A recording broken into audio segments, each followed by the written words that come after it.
Hello, friends. This is Princess with Project Artemis here to talk about a deck that I am very interested in going into this format. I've coined the name for it Girliepop Rondo because Clefairy Ogerpon is a very Girliepop feeling deck. Um, yeah, it's a deck that I randomly saw on Twitter. I was randomly scrolling through one day, and Fortnat had posted that he put together a bunch of decks post rotation, started testing them against each other, and this is one of the ones that did really well in his testing. And at first, I wasn't putting a lot of weight into it. I was like, "Oh, this looks really cool." It's very four of type deck, which has weight just so its consistency. But then the more I thought about it, the more interested I got. It sounded pretty cool, pretty fun. So I put a little bit of testing into it, started trying it out, and it did a lot better than I thought it would. And it has been very fun. It was one of my front runners for the Atlanta regional. So let's talk about what I've come to, and let's talk about the deck. So the namesake for the deck, Lillie's Clefairy, is going to be our main attacker. We're playing three of them. Some of us have played four, but I think three is all you really need. I don't think as long as you have other attackers such as Ursaluna or we have the Ogerpon, I think we should be able to figure it out. Or we just nice stretch your plate again. We're playing three Lillie's Clefairies. It has that fairy zone. Your opponent's dragon Pokemon are weak to Psychic now, which is really only going to affect Dragapult and a little bit of Raging Bolt, even though we're not really struggling to kill Raging Bolt. The weakness in a Dragapult is very, very important. That's one of the reasons a lot of decks are playing it. But the important part of the card is its attack, Full Moon Rondo. It's very similar to all of the legendary cats from the last format, like Raikou, Suicune, and Entei, where they have their Rondo attacks. The attack does 20 more damage for each benched Pokemon, yours and your opponent's.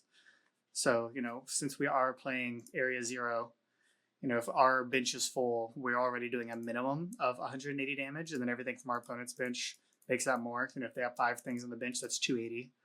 That's, pretty reasonable. And what makes it more efficient and what actually makes the deck feel good is we were playing Lily's Pearl. The Lily's Pokemon this card is attached to is knocked out by damage from attack from your opponent's Pokemon. That player takes one fewer prize. So we are basically attacking for 280 with a single prizer, and it is very easy to set up. It's only one Psychic and a colorless, so you can Teal Mask Ogerpon and then just energy switch over to it. It is you don't need a Professor Sada like you would for Raging Bolt or those other turbo decks. So it's felt very good, very aggressive. It feels very, very consistent. Like I said, you don't need a supporter to play the game, which is a problem that Roaring Moon and Raging Bolt can sometimes run into. And like I said, being able to attack with the one prizer is pretty significant. As we said, we're playing the Teal Mask Ogerpons as a way to not only draw cards but also accelerate energy. A lot of lists have been playing four of this, but I think to me the fourth one is really for Terra count. You're never putting 3 to 4 of these guys on the bench. We have swapped our fourth Terra option with the Cornerstone Mask. If I wasn't playing this, I'd be playing a Terapagos. We're not dumping all of our energy off the board like we were with Raging Bolt, so we don't necessarily need to put 3 energy on 3 different Ogerpons every single turn. So you can kind of afford to have a thinner line and have room for better cards. Cornerstone Mask Ogerpon. This is mostly here, to deal with walls and other such problematic things. Throw it in front of a Goldingo and things feel a lot better for you. We're already playing the energy switches, so it's a pretty free inclusion. And then, of course, we have the best engine in the format, Noctowl Jewel Seeker. Playing a 2-2 line of this. We don't need these to play the game like a lot of the decks of the format do, so we're only playing a thin 2-2 line. You're honestly, unless your hand is kind of soft, you're not often going to be dumping these, activating on turn 2. You're more often going to be using it as late game Iono insurance. Because again, it's just one attach and then one E-switch, and we're ready to go with Clefairy. A Mew, we're a turbo deck, so we have dump your hand, draw more cards, to free pivot if we prize Latias, etc. Latias, don't really need to explain that. Pheasantipity, don't need to explain that. Squawkabilly, we are a turbo deck, so being able to go off, do the big thing on turn 1 is very nice. Our deck does have the ability to pretty consistently attack turn 1 going second, so that kind of helps you push that extra little step. And then Blood Moon Ursaluna is just one of the most efficient attackers. Again, we can attack with a little bit earlier if we need to with E-Switch. Sometimes people are going to be playing like a really thin board, and the Lillie's Clefairy might not be reaching the damage. So Blood Moon can sometimes, put it over a little bit for you. Also, it's just a very efficient, late game iron your opponents will want, put this big idiot in front, punch them. This is another card that like could be swapped out for the Terapagos. It was kind of like either of these could be a Terapagos, and I think the deck would be fine, function very similarly.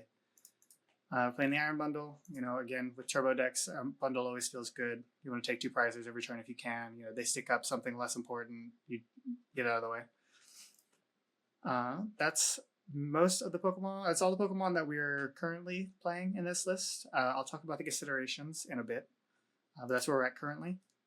And then, Nest Balls, Ultra Balls, 3 Night Stretchers. We're not playing any sort of Super Rod. I considered Super Rod, but I think Night Stretcher probably does enough for us. We are kind of like have it for our toolbox Pokemon, but really it's just to recycle these 3 Clefairies. Lillie's Pearl, we talked about this already. Earthen Vessel, Energy Search, pretty simple searches with Jewel Seeker, etc. Let's get on to supporters. We have 4 Professor's Research. We are going as aggressive as possible. That's another thing that a lot of the turbo decks don't get to do.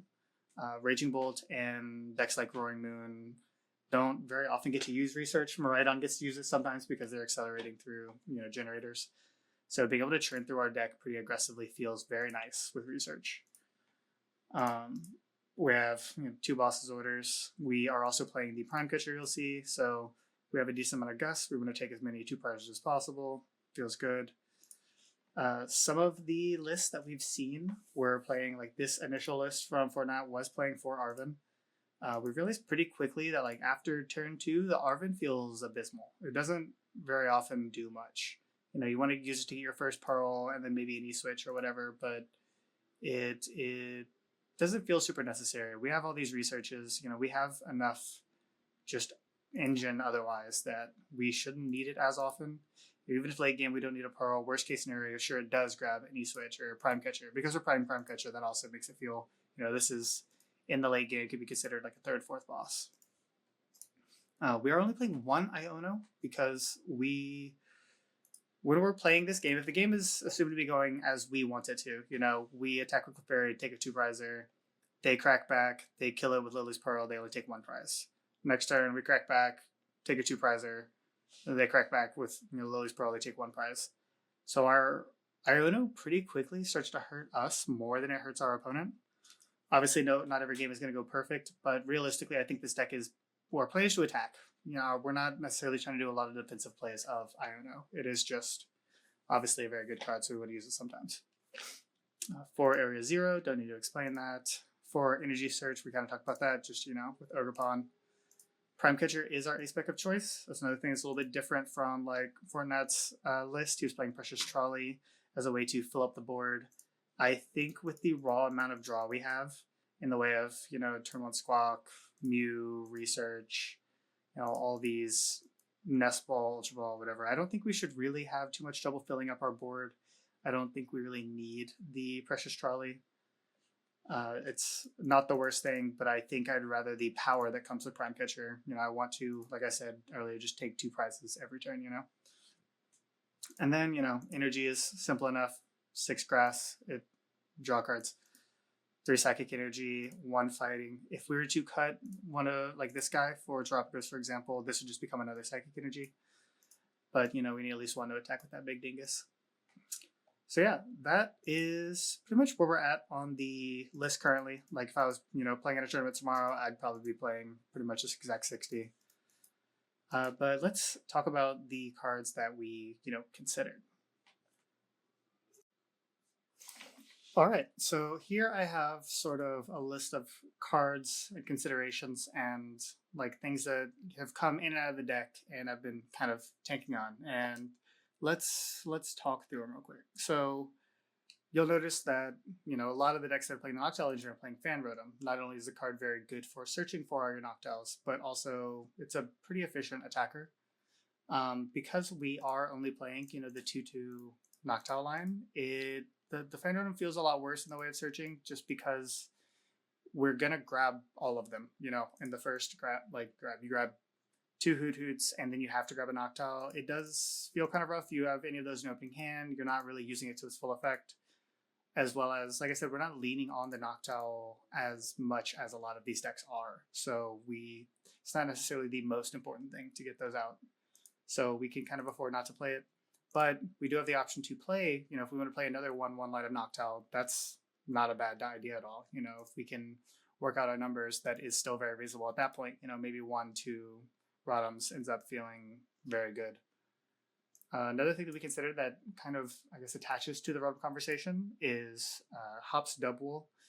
We did a small amount of testing with this in the list, and having access to that consistent extra gust was very nice.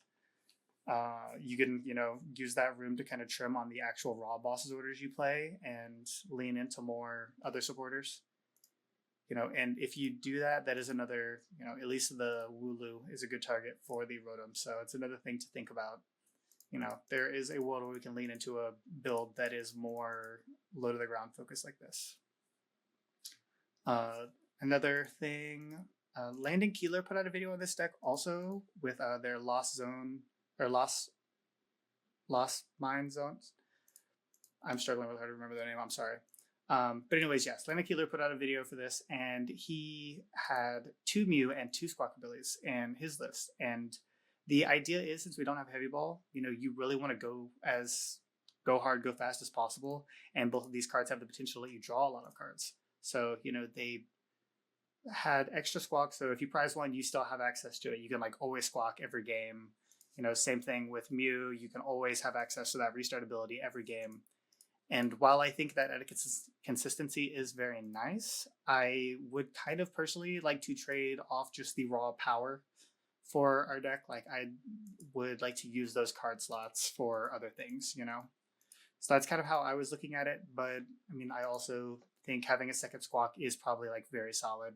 I could probably personally do without the second Mew, but I think second Squawk, just being able to always do the thing feels really nice. Another thing that others were playing, Fortnite was playing this Iron Leaves.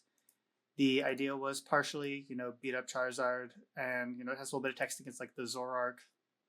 Considering Zoroark, they dump their energy off of their Zoroark, so attacking with Ogerpon and getting the knockout is, a little bit complicated sometimes. And I don't know. I think playing against that deck, it's really hard for that deck to function without a full bench. So it's kind of hard for us to not be able to get some pretty good value off of our Clefairy against them. And against Charizard, one, I don't think the deck is going to be super popular in the format, but I think just attacking with a raw single prize guy over and over again does kind of get hard for that deck to deal with. We already talked about the Terapagos a little bit. It gets to our opponent's Cornerstone Ogerpons, as well as it's just a very, very efficient attacker. If our opponent's playing a really thin board, we can still attack for 240 with just our board alone.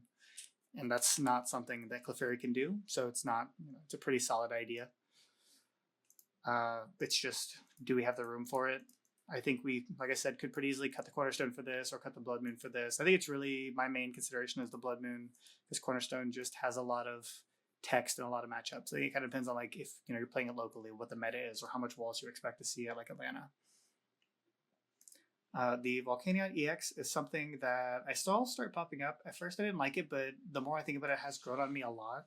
People are using it as a pivot in matchups where our opponent's going to play Pikachu, like Terrabox. The idea is just, you set it up early game, and then on their turn, they promote Pikachu, attack you, and then it's going to take all.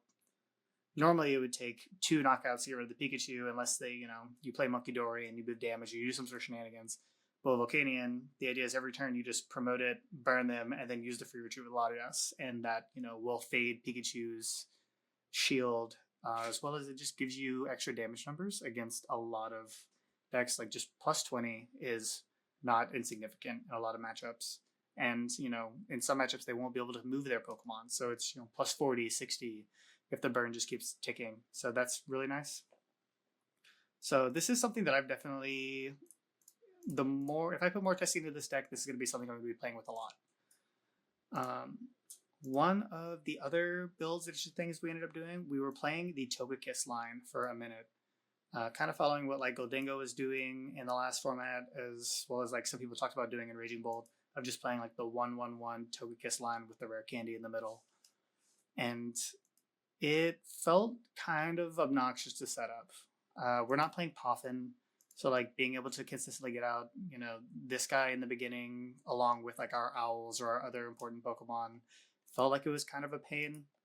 And then, once you do that, you're playing a research deck. Like, you can't research away your candy. You can't squawk away your candy. Like, researching away this feels kind of bad, too, because you have to use a stretch on it later. It just felt it was too many steps.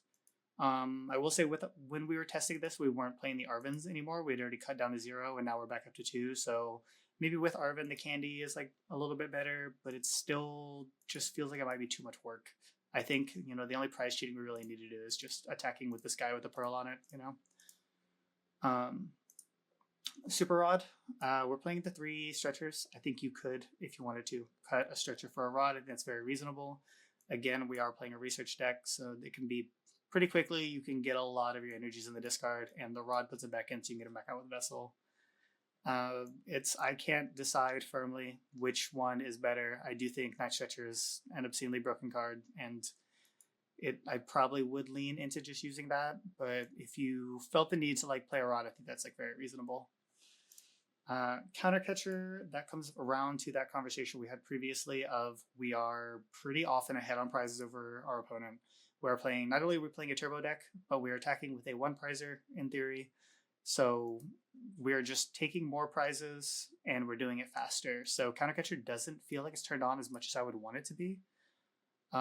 Again, not every game's going to go how you want it, so it is still solid in there. We're just like, it feels like we're so thin on a room in the deck that I don't know if we can afford the catcher.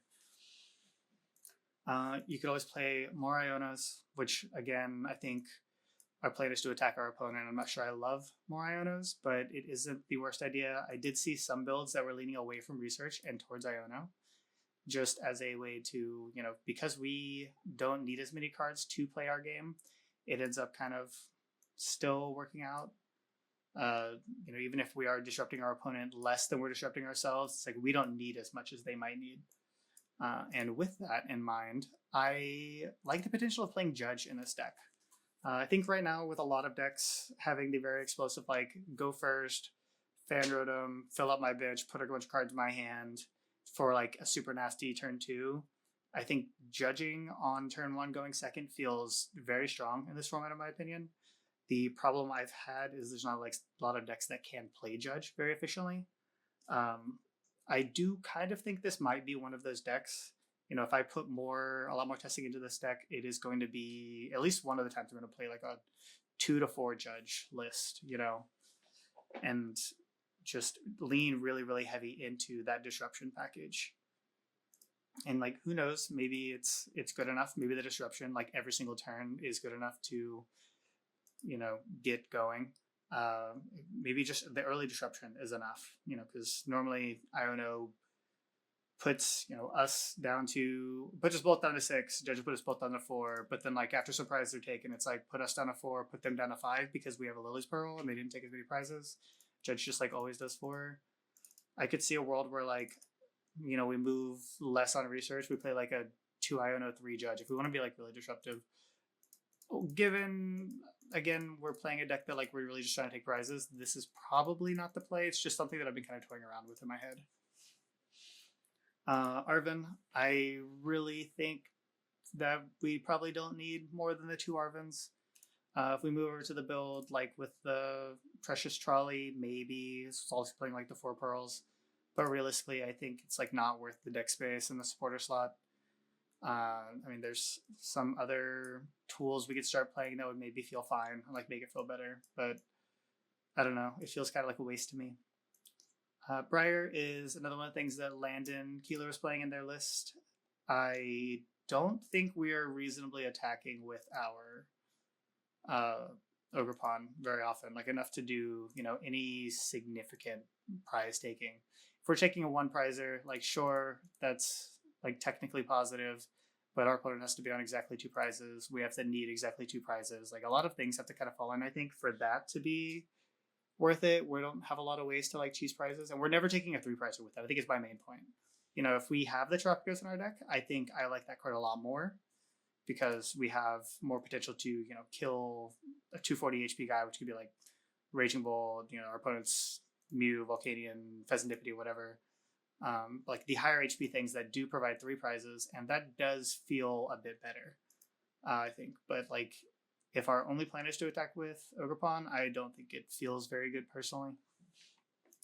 And then Black Belt's training is something that we kind of talked about as a way to fix damage numbers against things like Gardevoir or Archulodon, because those decks both, you know, have over 280 HP, which is our quote cap for our damage, as well as like Dura doesn't have to fill their bench. They can function pretty reasonably with a thinner bench, which makes that matchup a lot harder as it already is. And then Gardevoir can also, like, you know, play with those smaller benches, and Gardevoir is really never going to put a 280 HP Guardia up front. So this is just like an idea to try and push through that number. We kind of think it's just like not worth it. I'd rather play cards that like do more in my deck, but it was just like an idea that we had. Maybe if we change like the composition of the deck, it might be something that feels more worth it. I could definitely see a world where we like move into a build of the deck that is leaning more on like these guys, play more double, and then, you know, put the Tropicos in, and maybe we do play the Briar still. You know, leaning a little bit more into the Terra package. Maybe even do like Judge, double, kind of like the old Arceus Dura decks used to do, kind of thing. You know, or Arc Dura Umbreon. Just that kind of like disrupt your opponent while also bossing them feels pretty good. I think it would probably do a lot to your opponent if you judge them and then boss their Pheasantipity on the same turn and like knock it out with, you know, Tropicos or your one prize Clefairy or whatever. But I think there's just really like a lot of options. There's a lot of cool stuff to cook with this deck. Honestly, I kind of wish I had more time and maybe a little bit more data on the meta to like really know, because I think this archetype is like fantastic and I'm a huge fan. Yeah, if anyone has any ideas, please let me know. Like I said, I think this deck is super cool and I would love to talk about it more. Yeah, if you decide to play this to Atlanta, like, hey, good luck. This deck is so sweet. I'm a huge fan. Like I said, it is still one of my front runners. If I kind of want to put a little bit more testing into like this kind of stuff just to see how it feels, but we'll see, man. Hey, thanks for listening. Like I said, let me know if you guys have any questions or comments. If you have any ideas, please let me know. I would love to talk about this more. Yeah, bye.